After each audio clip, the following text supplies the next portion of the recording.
도봉살롱 역사편의 윤경진입니다. 팬데믹 시대에 산책들 어떻게 하세요? 운동 너무 답답하시죠? 우리 도봉구는 산도 많아서 산책할 수 있는 방법이 많기는 해요. 특히 도봉산도 돌아다니기 좋지만 사실 우리 초안산도 이렇게 산책할 수 있는 좋은 공간이기도 합니다. 그래서 오늘은 이 초안산에 대한 이야기를 조금 해볼까 합니다. 초안산은 가보셔서 다 알겠지만 사실은 거기에는 무덤이 많이 있잖아요. 그래서 그 무덤이 보면 여기는 왜 이렇게 무덤이 많지? 주인공들은 누굴까? 이러한 생각들을 많이 하셨을 것 같아요. 그래서 그 초안산에 있는 무덤들은 어떤 사람들이며 이 무덤들이 과연 오늘날 살아가는 우리와는 어떻게 공존하면서 살아가야 하는지에 대한 이야기를 이제 시작해 보도록 하겠습니다. 초안산은 서울에서 옥황상제의 정원이었던 자미원의 길을 받았다라는 이런 말이 있지만 사실은 그거는 그냥 다 쉽게 말하면 명당이다 이런 뜻인 거죠. 예로부터 이 무덤은 굉장히 명당 자리에 서야 한다라는 생각이 많았기 때문에 조선시대의 공동묘지라고 할 수 있는 이 초안산들에 그렇게 무덤이 많은 건 이 땅이 얼마나 명당인지를 알려주는 건데, 이 초안산은 지질이 마사토로 되어 있어서 이 물이 배수가 잘 돼요. 그러니까 흙도 뽀송뽀송하고 아주 좋은 거죠.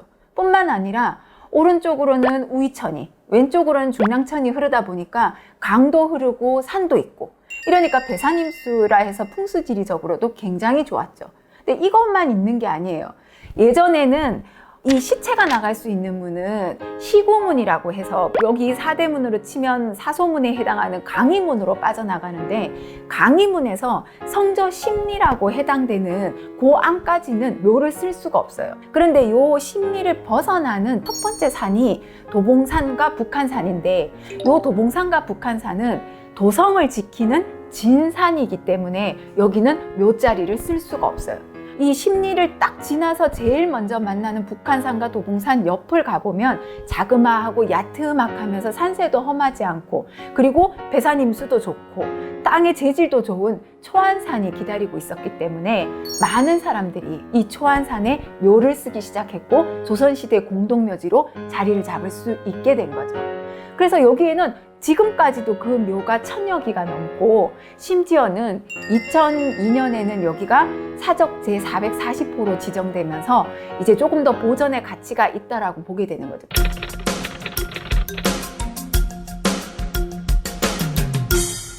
예전에는 50기가 넘는 내시묘를 이장했다는 기록이 있어서 여긴 내시묘가 정말 많은 내신의 산이다라고 하는 말도 있었지만, 좀 더 조사를 해보니 내시뿐만 아니라 이름 모를 사대부, 일반 서민, 중인, 심지어 궁녀까지 이 초안산에 다양한 계층의 무덤이 있다는 걸 알게 됐고, 정말 운 좋게 승급철 부부라고 하는 내시묘가 완전한 상태로 발견이 됐었어요.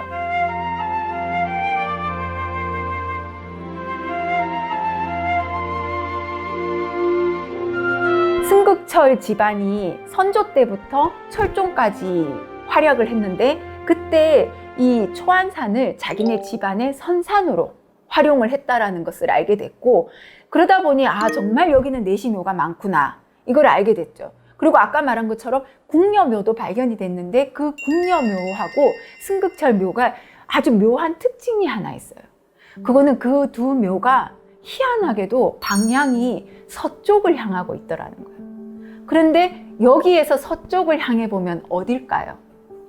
바로 경복궁에 있는 궁궐이에요. 그러면 이들 내시와 궁녀는 죽어서까지 자기가 섬겼던 임금을 또 바라보고 모시는 그 충성심을 보여주는, 죽어서까지 한다는 그 생각에 좀 짠한 생각이 들기는 하더라고요.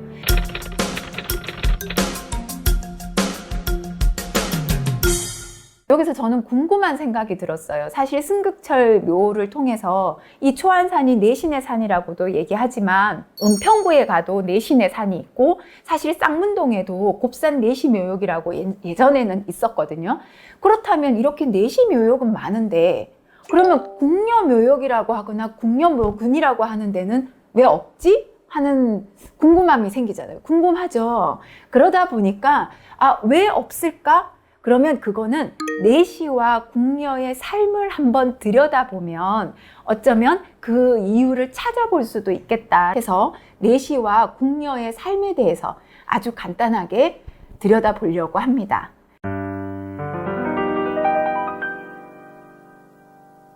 내시와 궁녀는 공통점이 궁궐에서 월급을 받으면서 일하는 전문 직종에 있는 사람들이에요. 그런데 내시 같은 경우는 사실 고려시대에는 내시부라고 하는 정치 조직이었어요.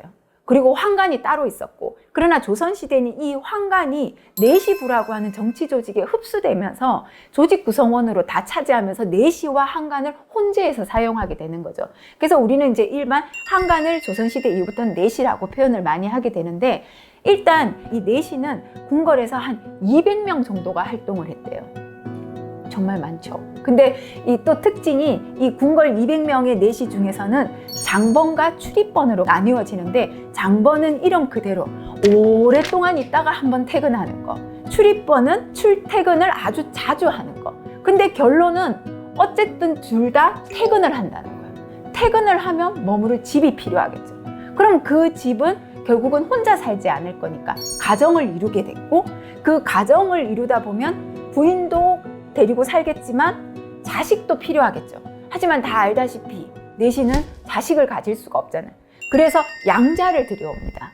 근데 그거를 승극철 부부 묘에서의 그 단서를 찾을 수 있는데, 승극철이라는 사람의 가계도를 조사해 보니 할아버지는 김계한이고 아들은 박중창이고 손주는 오윤환이에요. 그러니까 할아버지는 김씨고 자기는 승씨고 아들은 박씨고 손주는 오신 거죠. 이렇게 성이 다 다른 거는 양자를 데려왔다라는 것을 증명해 주는 거죠. 어쨌든 양자기나 아니기나 그래도 나를 관리해주고 우리 집안의 대를 잇고 내 무덤을 지켜줄 수 있는 자손이 있기 때문에 내시묘는 많을 수밖에 없었던 거죠. 자, 그러면은 궁녀의 삶을 한번 들여다보자고요. 궁녀는 어떠냐?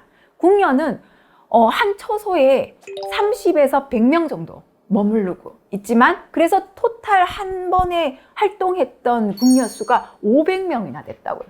굉장히 많죠. 근데 그 500명이 또 다 월급도 받았어. 근데 그 월급에 쌀과 콩이 있고 심지어 북어까지 받았대요. 그렇게 500명 되는 궁녀는 퇴근을 했을까요? 안 했을까요? 퇴근을 안 했어요. 그래서 이 궁녀들은 특징이 궁궐에 상주했다는 거예요. 내시는 출퇴근이 있는 반면 궁녀는 상주했기 때문에 이 궁녀들이 나중에 나이가 다 들어서 궁궐에서 나갈 때는 갈 곳이 없는 거죠. 그러나 뭐 어디 뜯어가는 사람 없고 자기가 받은 월급을 돈을 착실히 잘 모은 궁녀들은 밖에 나가서 모여 살 때도 뭐 노비도 두기도 하고 양자를 데려오기도 하지만, 대부분의 궁녀들은 가난한 집안의 여식들이 많이 들어오는 경우가 많아서 뭐 이리저리 가정 형편으로 돈이 다 나가고, 돈이 없이 가난한 궁녀들은 결국 마지막 머무르는 곳은 절로 들어갈 수밖에 없었고, 절에서 비구니로 생활하고 마지막을 끝내기 때문에 대부분이 화장이 되었던 거예요.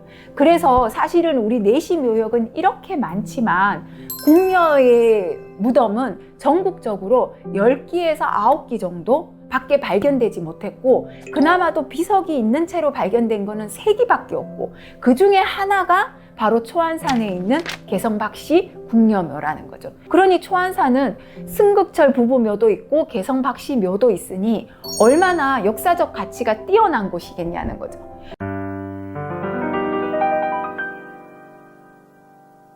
과거에 그냥 역사적 가치만 뛰어나다고 해서 어떤 의미가 있다기보다는 초안산에는 늪이 있기 때문에 어느 산이든 다 생태적으로 중요하지만, 이 초안산의 늪 때문에 이 초안산에는 멸종 위기인 맹꽁이가 살고 있고 딱따구리도 함께 있으면서 생태적 가치로도 보존의 의미가 있다는 거죠. 그러나 이렇게 역사적 가치가 있고 생태적 가치가 있다 하더라도 사람의 의지가 없으면 이거를 지키고 유지하는 것은 굉장히 어려운 일이에요.